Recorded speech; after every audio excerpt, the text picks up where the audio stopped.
Hi guys, welcome back sa aking YouTube channel. For today's video ay i-share sa inyo guys itong nabili kong mga coins. So ito yung isa sa mga binibili ko na mga silver coins, and ito rin yung pinaka favorite ko na coin. So buksan natin guys yung mga coins. So nakasealed kasi sila dito, no. So binili natin ito guys sa isang tropa natin, no, kakilala natin. So tignan natin yung itsura. So napakaganda pala sila in person guys, no, kaya natutuwa ako na binili ko sila. So ito yung kanyang mga itsura, 1907 tsaka 1908 na 1 peso silver coin. Ayan, ganda pa ng details guys, no. Ayan, isa kasi sa tinitingnan dito guys, unang-una yung mga stars. Ayan, pagdating sa details mga stars, tapos yung balahibo sa dibdib, no, nung coin. Ayan, dito sa may agila yung mga balahibo niya.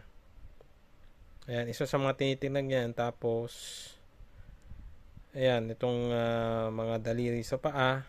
Ayan, basta overall guys, hindi pa siya pudpod. So maganda yung kanyang kondisyon. Ayan, tapos ito naman yung isa. Ayan, buong buo pa yung mga stars, no. Mukhang may weak luster pa nga ito guys, no, itong isang coin na ito. Ayan, ito naman yung kabilang side. So maganda, overall maganda yung kondisyon ng dalawang coin. Although may mga parang mga tama siya dyan sa mga ibang part, pero overall nga maganda yung kondisyon ng coin. Ngayon, kung meron kayong mga ganitong guys na coin, lalo na kung magaganda yung mga kondisyon nila guys, no, ay PM nyo ako sa aking Facebook. Ilalagay ko yung link, no, ng aking Facebook account dito sa description box, para at least ma-message nyo ako regarding dun sa coins, no. Mga ganito guys ang binibili ko, mga 1 peso na silver coins. So PM nyo lang ako guys sa aking Facebook. Ayan, regarding naman sa presyo, check natin guys, no, pag nakita ko yung mismong coin, tsaka natin pag-usapan yung presyo. So yun lang guys para sa video na ito, maikling video lang. Share ko lang sa inyo itong mga nabili kong 1 peso USPI.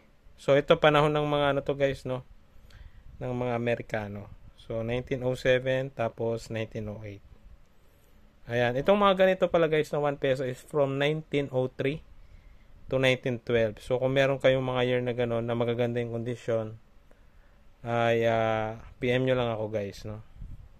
So yun lang guys para sa video na ito. Muli maraming salamat sa panonood.